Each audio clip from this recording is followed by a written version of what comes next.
네, 오늘은 봄날의 책 한국 산문선 탱자라는 책 읽어드릴게요. 박미경님이 엮으셨는데요. 그 중에서 오늘은 김서령님의 사과라는 꼭지 읽어보도록 하겠습니다. 나는 행복한 사람이지만 언제나 똑같은 뉘앙스로 행복한 건 아니다. 행복하다는 걸 느끼지 못하는 순간도 많다. 희망이 없다고. 지금껏 잘못 살아왔다고. 곁에 손 내밀 사람 아무도 없다고 착각하는 날도 종종 있다. 그럴 때 나는 자신이 얼마나 행복한지를 스스로에게 일깨워줘야 할 필요와 의무를 느낀다. 그런 날 꺼내는 비장의 카드가 있다.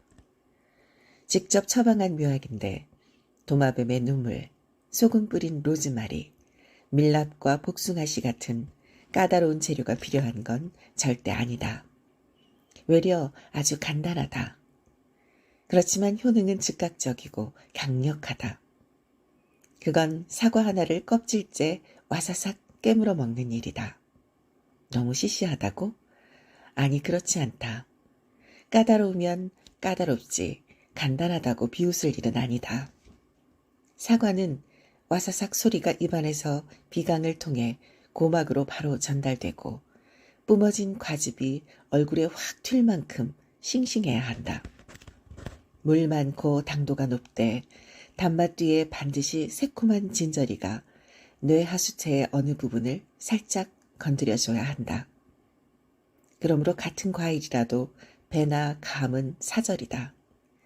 신맛이 지나쳐 혀 안의 미각 돌기들을 노골적으로 긴장시켜서도 곤란하다. 아주 살짝쿵 담배씨만큼만 붉은 수박 위에 한 알갱이 얹힌 소금처럼 단맛을 옹호하는 신맛이어야 한다. 빛깔은 물론 붉은 게 좋다. 그러나 표면 전체가 일정한 톤으로 붉기만 해서는 재미없다.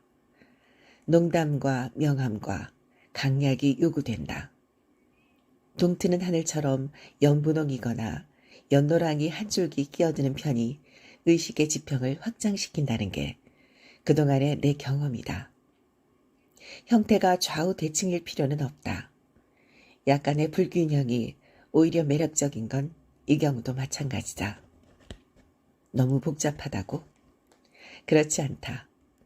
이건 사과를 고를 때의 문제지 평소 서너 개의 서가만 확보해두면 어려울 게 아무것도 없다. 다만 한 가지 주의할 건 사과를 잡을 때 엄지를 꼭지에, 장지를 배꼽에 대야 한다는 점이다.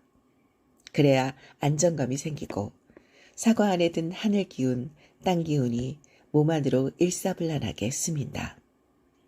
손가락의 맨 끝마디 볼록한 살집 외엔 살갗이 사과 껍질에 닿아서는 안 된다.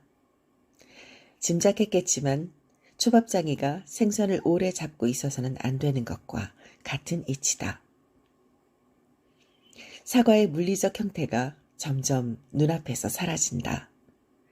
스미는 과즙에 몸이 환호한다. 우주와 내가 둘이 아님을 감지한다. 마침내 드러나는 두 개의 사과씨. 낙담도 회환도 고독도 단숨에 제압하는 핵. 이 씨앗이 사랑으로 미쳐 다시 한번 사과로 환원되는 날이 올까? 작은 생명을 오래 가만히 들여다보는 일은 평화다. 신비다. 명백한 행복이다. 아, 이 꼭지 너무 사랑스럽지 않나요? 저 이거 읽고 너무 공감이 돼서요. 제가 사과를 굉장히 좋아하거든요. 근데 사과 먹는 방법이 그 맛을 생각하는 그 느낌이 너무 저랑 정말 비슷해서 공감이 너무 됐어요. 저도 정말 좀 이게 뭐 좀 가라앉았다? 뭔가 상큼한 기분이 필요하다? 그러면 사과 하나를 와사삭 깨물거든요. 근데 그 사과를 고르는 조건이 정말 단맛, 여기 나와 있잖아요. 단맛을 옹호하는 신맛이어야 한다. 딱 요런 맛이에요. 그러니까 저도 배나 감은 별로 안 좋아하거든요. 그러니까 신맛이 지나쳐서 혀 안의 미각 돌기들을 노골적으로 긴장시키지 않는 그런 단맛을 옹호하는 그런 신맛이면 저도 너무 좋고요. 그리고 이 사과 잡을 때 엄지를 꼭지에 장지를 배꼽에 댄다. 이것도 너무 맞아요. 그 나머지 살을 건드리지 않아야 되고요. 그 다음에 그 나머지 표현들이 너무 시적이죠. 이 사과의 물리적 형태가 점점 사라지면서 마침내 두 개의 사과씨가 이렇게 핵이 딱 드러날 때, 그리고 이 작은 생명을 오래 가만히 들여다보는 일은 평화다, 신비다, 명백한 행복이다 라고 말씀하셨는데, 정말 저도 그래요. 이 어떤 작은 것들을 저는 숲이 자연의 생명들이 저한테는 그렇죠. 오래 가만히 들여다보고 있으면 정말 그 내밀한 평화가 마음 가득히 차올라요. 그리고 그 신비로운 아름다움들을 발견하게 되고요. 그 아름다움을 보면서 정말 행복해지거든요. 명백한 행복이다. 네. 사과 한 알의 그 행복이 너무 선연하게 잘 느껴지는 글이어서 너무 잘 읽었고요. 이 책을 읽으면서도 느끼는 거는 이분의 그 얘기를 들으면 사과를 고르는 그것도 굉장히 어떤 게 좋다라는 그 굉장히 구체적이잖아요. 그런 게. 그래서 무심하게 뭘 하는 것과 세심하게 무엇을 하는 것의 차이는 분명히 있는 것 같아요. 그 좋아하는 이유를 분명히 갖고 있는 뭔가를 할 때 우린 참 행복해지지 않나요? 그래서 행복은 지금 내가 무엇을 하고 있는지 선연히 깨닫고 있을 때 더 잘 느낄 수 있는 것 같아요. 여러분은 어떤 걸 할 때 행복하신가요? 저는 막 일하고 땀 흘리고 일하고 와서 숲해설 가니까요. 숲에서 여름에 땀을 너무 많이 흘리고 들어와서 시원한 그 에어컨 앞에서 마시는 얼음이 잔뜩 들어간 시원한 아이스 아메리카노 한 잔 마실 때 그때 너무 행복하죠. 여러분에게도 그런 게 분명히 있으실 거잖아요. 그런 걸 하루에 한 번쯤은 꼭 나한테 선물로 주는 그런 시간이 꼭 있었으면 좋겠네요.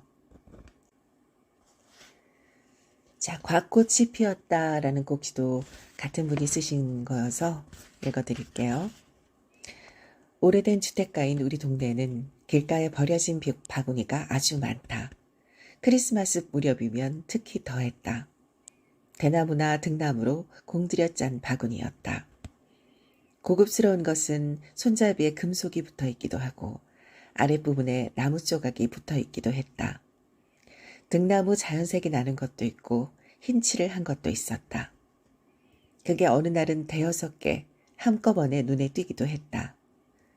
산책길에 바구니가 눈에 띄면 귀찮아하지 않고 주워왔다. 쓰레기로 처분하기에는 너무 아까웠고 너무 예뻤다. 누군가 정성 들여 짠 게 분명한데 단 한 번 꽃이 담겨졌다 버려지다니. 바구니의 입장에서 보면 멀쩡한 채 폐기 처분되는 제 목숨이 꽤나 억울할 듯 했다. 그래서 버려진 것들 주워들면 유기된 강아지에게 하듯 말을 걸었다. 세상에 누가 널 버렸어? 이렇게 예쁜 놈을. 품에 안고 들여다보며 말했다. 나랑 우리 집에 가자. 예쁘게 닦아줄게. 이젠 나랑 살자. 그러나 주워온 바구니는 별 수 없이 우리 집 마당귀에서 썩어갔다. 흙을 담아 제비꽃이니 민들레를 심어 한 계절 잘 들여다보기도 했지만 게으른 내가 그걸 한결같이 관리할 리가. 처음 발견할 때 달콤하게 속삭이던 약속을 외면한 채 바구니는 비바람에 사가갔다. 그러나 희한하지. 손으로 만든 그놈들은 사가가면서도 지저분하거나 추해지지 않았다. 누군가 거기 들인 정성이 있어 오래 지나도 바구니는 본연의 미와 품격을 유지하는군 싶었다. 사람의 정성이란 역시 대단히 파워풀하군 감탄했다. 나도 우리 엄마와 할머니와 고모에겐 얼마나 지극정성으로 길러진 생명이던가 싶어 새삼 탄력을 잃어가는 내 팔을 소중하게 쓸어보기도 했다. 어느 날 흙만 담긴 그 바구니에 무언가 푸른 잎이 커가고 있는 것을 봤다. 굳이 뽑아버릴 일도 없어 무심코 그냥 뒀다. 깻잎 비슷한 잎을 단 식물은 따는 눈에 낯익은 것이었다. 바람이 불어도 손가락으로 건드려도 꼼짝하지 않는 열인 듯 야문 풀이었다. 그놈이 꽃필 때까지 자라리라고 차마 기대하진 않았다. 공으로 꽃까지 볼 수야 없지. 그러나 아무렇지도 않던 그것이 어느 날 연녹색 꽃망울을 맺었다. 녹빛은 아주 천천히 엷어져 하얗게 변했다.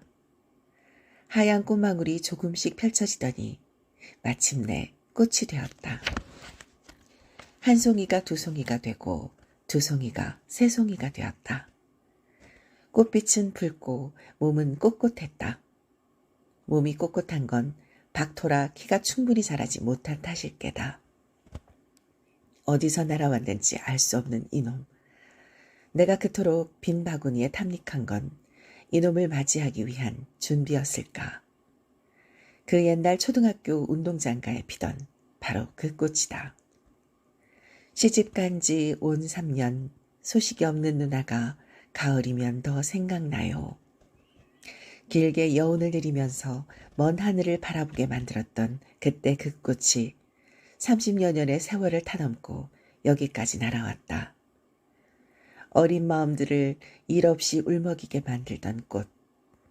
바람 서늘해지기 시작하면 별이 돋듯 툭툭 붉어지던 꽃. 과꽃 발음하면 입안에 씁쓸한 여운이 감돌던 꽃. 봉선화도 백일홍도 다지고 난 후 걱정 말라는 듯 피던 꽃. 과부와 항열자가 같아선지 곁에 서 있으면 무언지 자꾸만 애틋해지던 그 꽃. 이놈이 주워온 바구니 안에 올가을 이토록 정확하게 착지했다.